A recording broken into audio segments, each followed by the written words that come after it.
Assalamualaikum warahmatullahi wabarakatuh. Kami dari kelompok 1 akan menjelaskan materi kami yang berjudul Konsep Dasar Strategi Pembelajaran Efektif. Perkenalkan, nama saya Rahmayuni, NPM 21050015. Di sini saya akan menjelaskan pengertian strategi pembelajaran. Pengertian strategi pembelajaran.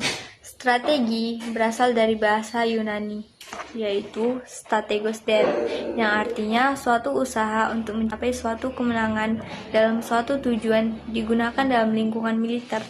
Namun, istilah strategi yang digunakan dalam berbagai bidang yang esensial, yang relatif sama termasuk adopsi dan konteks pembelajaran yang dikenal dalam istilah strategi pembelajaran. Nah, pengertian strategi pendidikan. Dalam dunia pendidikan, strategi bisa diartikan sebagai suatu cara atau metode kegiatan untuk mencapai suatu tujuan pendidikan. Jadi, definisi strategi pembelajaran bisa diartikan sebagai sebuah perencanaan yang berisi tentang rangkaian kegiatan yang didesain untuk mencapai tujuan-tujuan pendidikan tertentu. Assalamualaikum warahmatullahi wabarakatuh.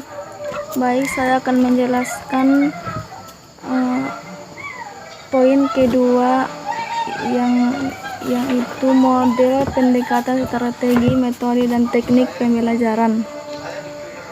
Dalam proses pembelajaran dikenal beberapa istilah yang memiliki kemiripan makna sehingga seringkali orang merasa bingung untuk membedakannya. Istilah-istilah tersebut dalam model pembelajaran, pendekatan pembelajaran, strategi pembelajaran, metode pembelajaran, teknik pembelajaran. Berikut ini akan dipaparkan pengertian istilah-istilah tersebut. Model pembelajaran. Apabila antara pendekatan, strategi, metode, dan bahkan teknik pembelajaran sudah terangkai menjadi satu kesatuan yang utuh, maka terbentuklah apa yang disebut dengan model pembelajaran. Jadi model pembelajaran pada dasarnya merupakan bentuk pembelajaran yang tergambar dari awal sampai akhir yang disajikan secara khas oleh guru. Dengan kata lain, model pembelajaran merupakan bungkus atau bingkai dari penerapan suatu pendekatan, metode, dan teknik pembelajaran.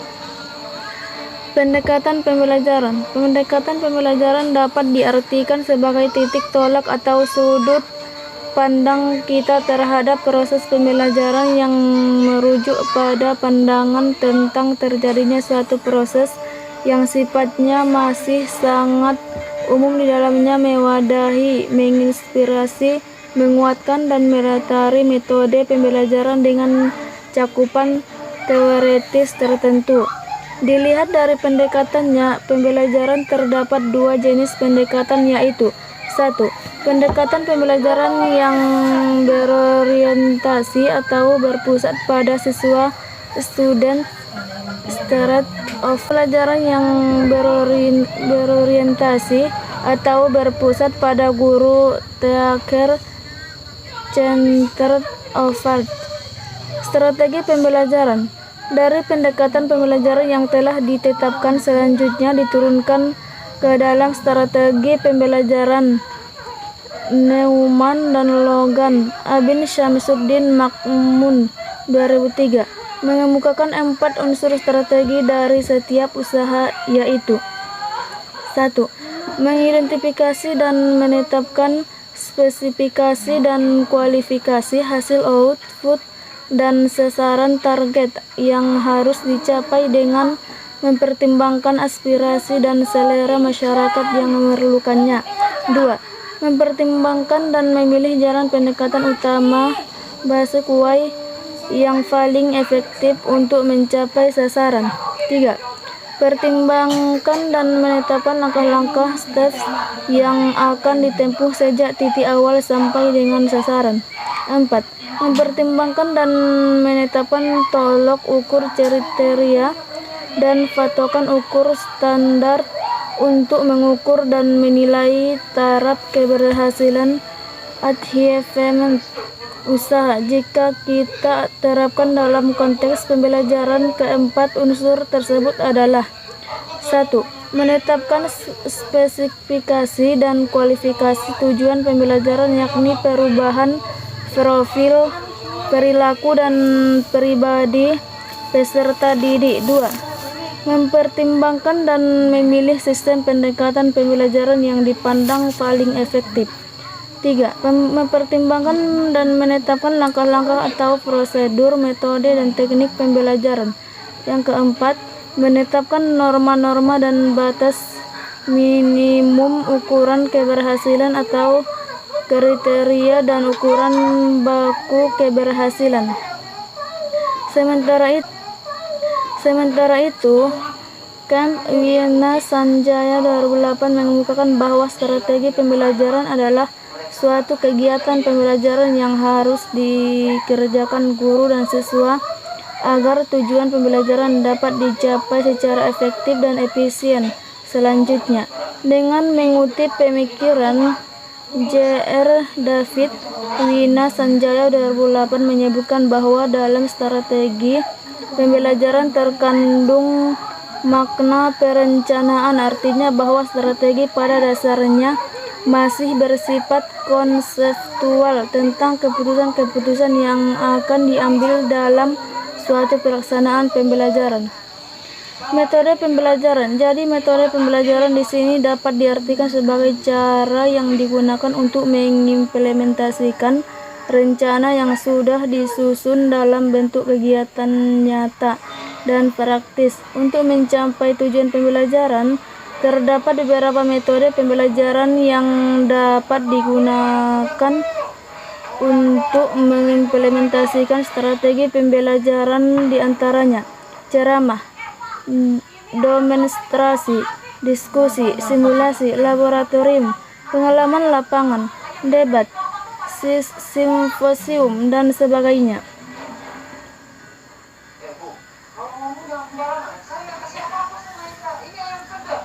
Teknik pembelajaran. Selanjutnya, metode pembelajaran dijabarkan ke dalam teknik dan taktik pembelajaran. Dengan demikian, teknik pembelajaran dapat diartikan sebagai cara yang dilakukan seseorang dalam mengimplementasikan satu metode secara spesifik. Misalkan penggunaan metode ceramah pada kelas dengan jumlah siswa yang relatif banyak membutuhkan teknik tersendiri yang tentunya secara teknis akan berbeda dengan penggunaan metode ceramah. Assalamualaikum warahmatullahi wabarakatuh. Perkenalkan, nama saya Rusdiansyah Siregar, NPM 21050001. Saya akan menjelaskan materi ketiga, yaitu tentang komponen-komponen strategi pembelajaran. Ada 5 komponen strategi pembelajaran, yaitu komponen yang pertama adalah kegiatan pembelajaran pendahuluan. Pada bagian ini, guru diharapkan dapat menarik minat peserta didik atas materi pembelajaran yang disampaikan. Kegiatan pendahuluan yang disampaikan dengan menarik akan dapat meningkatkan motivasi belajar peserta didik. Komponen yang kedua yaitu penyampaian informasi. Penyampaian informasi seringkali dianggap sebagai suatu kegiatan yang paling penting dalam proses pembelajaran. Padahal bagian ini hanya merupakan salah satu komponen dari strategi pembelajaran. Artinya, tanpa adanya kegiatan pendahuluan yang menarik atau dapat memotivasi peserta didik dalam belajar, maka kegiatan penyampaian informasi ini menjadi tidak berarti. Guru yang mampu menyampaikan informasi dengan baik, tetapi tidak melakukan kegiatan pendahuluan dengan mulus akan menghadapi kendala dalam kegiatan pembelajaran selanjutnya. Kemudian komponen yang ketiga adalah partisipasi peserta didik. Peserta didik merupakan pusat dari suatu kegiatan belajar. Proses pembelajaran akan lebih berhasil apabila peserta didik secara aktif melakukan latihan secara langsung dan relevan dengan tujuan pembelajaran yang sudah ditetapkan. Komponen keempat yaitu tes. Serangkaian tes umum digunakan oleh guru untuk mengetahui apakah tujuan pembelajaran khusus telah tercapai atau belum, dan apakah pengetahuan sikap dan keterampilan telah benar-benar dimiliki oleh peserta didik atau belum. Pelaksanaan tes biasanya dilakukan di akhir kegiatan pembelajaran setelah peserta didik melalui berbagai proses pembelajaran. Dan komponen yang kelima adalah kegiatan lanjutan. Dalam hal ini, guru memberikan upaya lanjutan terhadap hasil evaluasi yang menunjukkan tidak tercapainya tujuan pembelajaran oleh siswa. Sekian penjelasan dari saya, terima kasih. Assalamualaikum warahmatullahi wabarakatuh. Nama saya Risna Hairani, MPM 21050009. Pada video ini saya akan menjelaskan klasifikasi strategi pembelajaran. Yang dimaksud dengan klasifikasi strategi pembelajaran adalah pengelompokan strategi pembelajaran berdasarkan segi-segi yang sejenis yang terdapat dalam setiap strategi pembelajaran. Ada 7 komponen-komponen dalam proses pembelajaran. 1. Tujuan pembelajaran. Dalam proses pembelajaran ada 2 macam tujuan pengajaran, yaitu tujuan instruksional dan tujuan iringan. Tujuan instruksional dinyatakan secara eksplisit dalam garis besar program pengajaran, sedangkan tujuan iringan tidak terdapat garis-garis besar program pengajaran, tetapi tergantung pada pengajar dalam merancang strategi pembelajarannya. 2. Pengajar. Setiap pengajar harus menguasai berbagai kemampuan sebagai pengajar profesional dalam bidangnya. Peran pengajar dalam kegiatan pembelajaran bukan sekedar menjalankan proses pembelajaran secara teknis mekanis menurut ketentuan-ketentuan yang ada, tetapi seorang pengajar harus bertanggung jawab dalam mengerjakan tugasnya. Dalam mengerjakan pekerjaannya, ia tidak boleh tergantung pada tugas itu sendiri, tetapi bergantung pula pada wawasan kependidikan yang dimiliki seorang pengajar.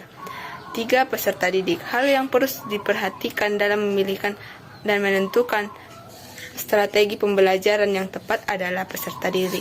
Hal ini disebabkan adanya perbedaan latar belakang dari masing-masing peserta didik seperti lingkungan sosial, gaya belajar, keadaan ekonomi, dan tingkat kecerdasan. 4. Materi pengajar. Komponen ini merupakan salah satu masukan yang harus dipertimbangkan dalam memilih strategi pembelajaran. Materi pengajar dapat membedakan antara materi formal dan materi informal. Materi formal adalah isi pelajaran terdapat dalam buku teks resmi di sekolah. Sedangkan materi informal adalah bahan-bahan pelajaran yang bersumber dari lingkungan sekolah tersebut. 5. Metode pengajaran. Adanya berbagai metode pengajaran perlu dipertimbangkan dalam strategi pembelajaran. Ini perlu karena pemakaian suatu metode akan mempengaruhi bentuk strategi pembelajaran. 6. Media pengajar. Media pengajaran tersedia berbagai macam-macam mulai dari yang tradisional sampai yang paling canggih, seperti peralatan laboratorium yang modern, komputer, LCD, dan lainnya. Keberhasilan program pengajaran tidak semata-mata tergantung dari canggih atau tidaknya media yang digunakan, tetapi dari ketepatan dan keefektifan media yang digunakan oleh pengajar. Faktor-faktor 7. Faktor-faktor administrasi dan finansial. Faktor-faktor yang tidak boleh diabaikan dalam memilihan strategi pembelajaran adalah segi administrasi dan finansial, seperti jadwal pengajaran, kondisi gedung, dan ruang belajar. Pada dasarnya, sarana dan prasarana harus menjadi faktor penunjang yang benar-benar berfungsi selama proses pembelajaran berlangsung dan bertanggung jawab dalam melaksanakan tugasnya. Sekian, mungkin itu saja yang dapat saya jelaskan dari klasifikasi strategi pembelajaran. Terima kasih. Wassalamualaikum warahmatullahi wabarakatuh. Assalamualaikum warahmatullahi wabarakatuh. Saya Abdurrahman Simanjuntak dengan NPM 21050040 akan menjelaskan tentang prinsip-prinsip strategi pembelajaran. A. Prinsip pembelajaran adalah kerangka teoretis sebuah metode pembelajaran. Kerangka teoretis adalah teori-teori yang mengarahkan harus bagaimana sebuah metode dilihat dari segi 1. Bahan yang akan dibelajarkan. 2. Prosedur pembelajaran atau bagaimana siswa belajar dan bagaimana guru mengajarkan bahan. B. Sumber prinsip pembelajaran. Prinsip pembelajaran bersumber pada teori-teori yang berkembang pada bidang yang relevan. Prinsip pembelajaran bahasa berarti bersumber pada teori-teori yang relevan dengan pembelajaran bahasa seperti 1. Teori belajar, 2. Teori belajar bahasa, 3. Teori bahasa, 4. Teori psikologi. Fungsi-fungsi prinsip pembelajaran berfungsi sebagai kerangka teori dan pedoman pelaksanaan bagi komponen-komponen pengajaran. Macam-macam prinsip pembelajaran dikelompokkan menjadi 2 bagian, yaitu 1. Prinsip umum, yaitu prinsip pembelajaran yang dapat diberlakukan atau berlaku untuk semua mata pelajaran di suatu sekolah atau program pendidikan. Prinsip umum pembelajaran diantaranya sebagai berikut. A. Prinsip motivasi, yaitu dalam belajar diperlukan motif-motif yang dapat mendorong siswa untuk belajar. B. Prinsip belajar sambil bekerja, yaitu dalam mempelajari sesuatu, apalagi yang berhubungan dengan keterampilan, haruslah melalui pengalaman langsung, seperti belajar menulis. Siswa harus menulis. Belajar berpidato harus melalui praktek berpidato. C. Prinsip pemecahan masalah, yaitu dalam belajar siswa perlu dihadapkan pada situasi-situasi bermasalah dan guru membimbing siswa untuk memecahkan masalahnya. Cukup sekian yang dapat saya sampaikan. Assalamualaikum warahmatullahi wabarakatuh.